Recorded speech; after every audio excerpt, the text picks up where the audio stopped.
One take, one take. This is NBA One Take featuring yours truly, Pretty Boy Lakers. This is NBA One Take for your head.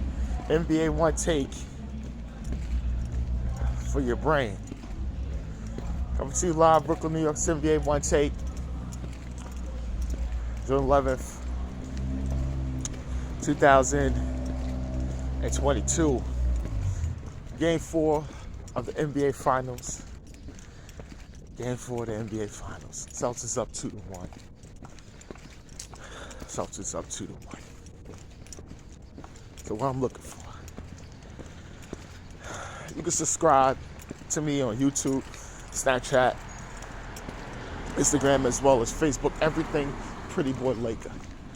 Where I'm going at. Where I'm going.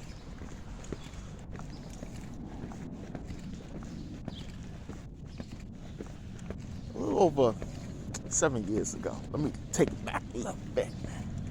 My wife and I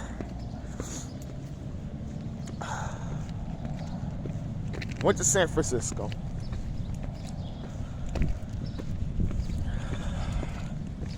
To game 5 of the NBA Finals. Seeing the Cleveland Cavaliers versus the Golden State Warriors. They were tied 2-2. There's a little narrative out there about Matthew Dellavedova stopping Steph Curry, or giving him issues, giving him problems. And I was like, I see what he's doing. He's not reaching, but he's running around and bumping him a lot.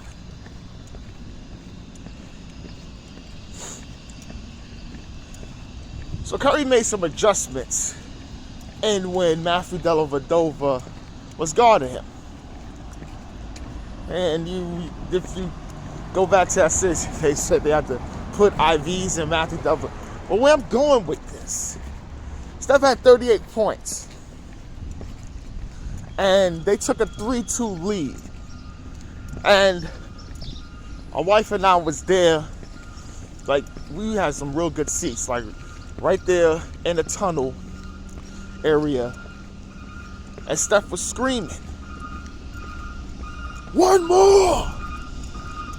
One more!" And he screamed that a lot. He said, "It's mine!" He kept telling them, "It's mine." And he said that also towards LeBron. And that kind of made the relationship between LeBron and Curry shaky, because he said it to him that way.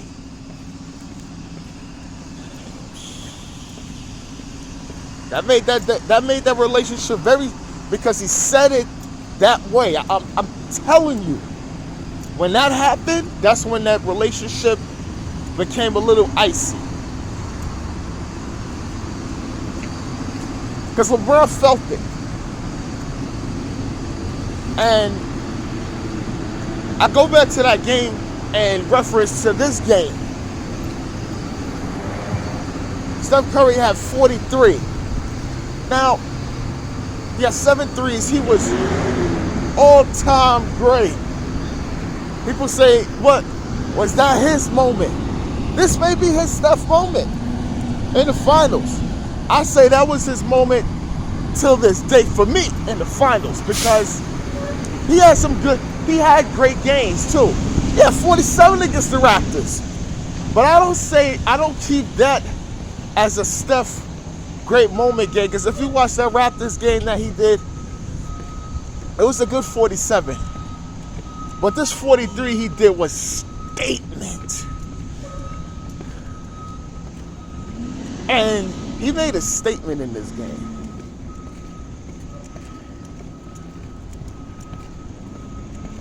The series is tied 2-2. But he made a statement. He was hitting shots,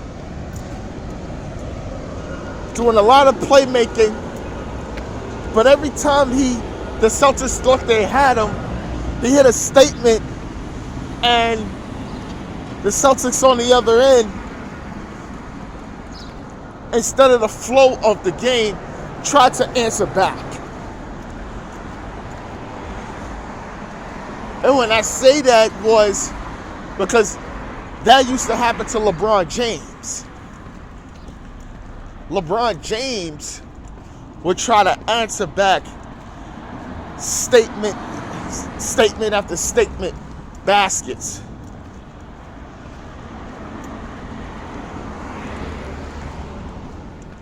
Instead of working in the flow of what you normally do. The Celtics did that. I saw a complete freeze out of Jason Tatum. I'm not saying that the Warriors defense was well. He played a little better defense. He's been playing a little better defensively. GP2 was out there. Andrew Wiggins, man, this is unsung what he was doing. All crashing offensive glass. 18 and 16. You know, Klay Thompson, he struggled a little bit, but he still picked up with 18 points.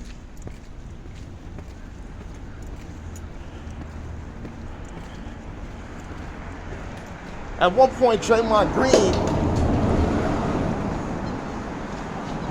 when they made their run, was out the game. Steve Kerr didn't put him back in.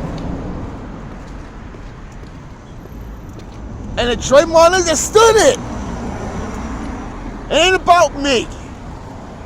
I come back in, I'm going to be ready. And Draymond was ready.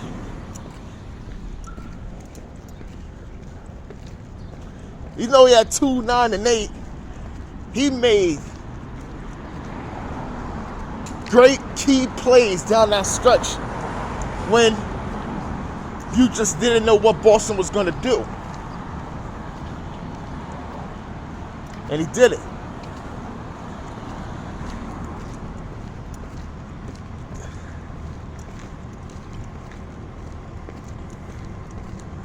Jordan Poole didn't get into the isolation part of what he's been doing. Going in the flow of the offense. Making himself available out there to do things with Steph. Setting screens. Got to play off the ball more. He did that. I'm going to tell you something. I'm not going to flip-flop my pick. I mean, I could do it, but I know what I got money on.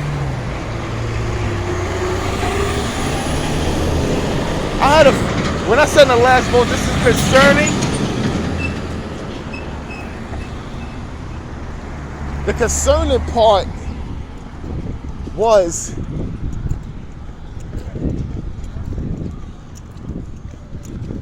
when the Warriors start getting a little lackadaisical and want to give up a game. They didn't do all that. And I loved it. Steph had his moment. This is his game. He may have another one. May even finish these guys off after that. Not going to surprise me. But he had his moment. And closing these guys out, even though it's going to be as difficult as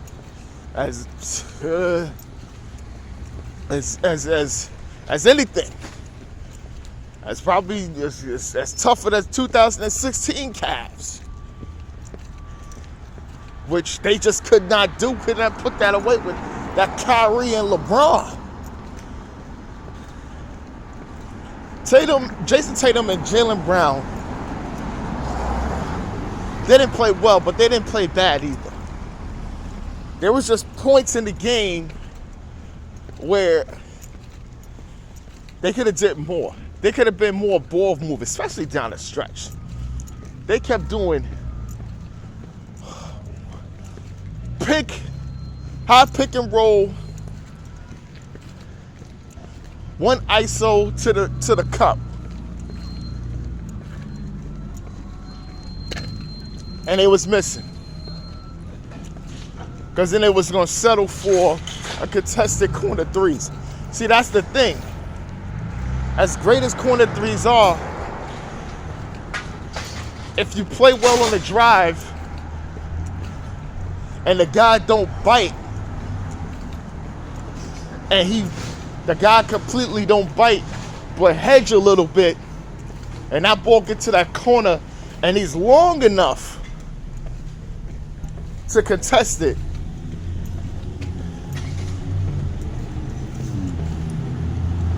that's when that's good D. That's when it's great defense.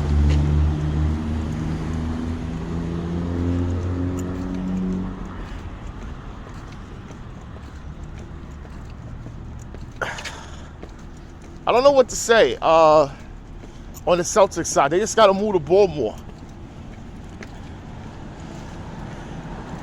Jason Tatum was just out there. You don't need that. You know? It's trying to make some plays for Al Horford to hit some threes to try to make the defense honest. You can't do what you did in the last game to try to do it this game. It's the finals. You're playing everything is being done differently now.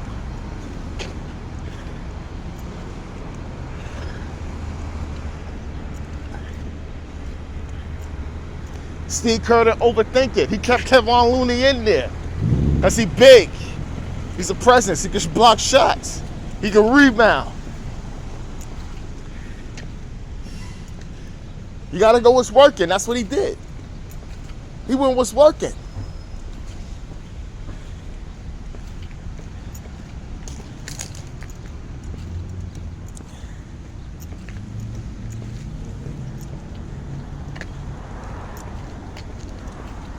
The Celtics got to move that ball more for that to happen. For them to really compete in this series. Because you guys know each other now. Now this is a series. Now this is a best out of 3. And for the most part, the Warriors going to have 2 games at home. You know you can beat them there.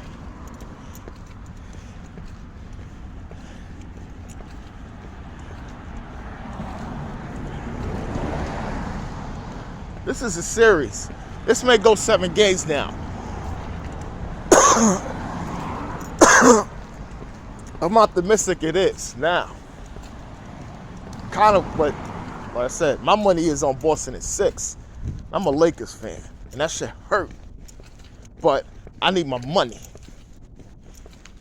So I mean, I could flip-flop and tell you what, but I know money-wise what I'm going for.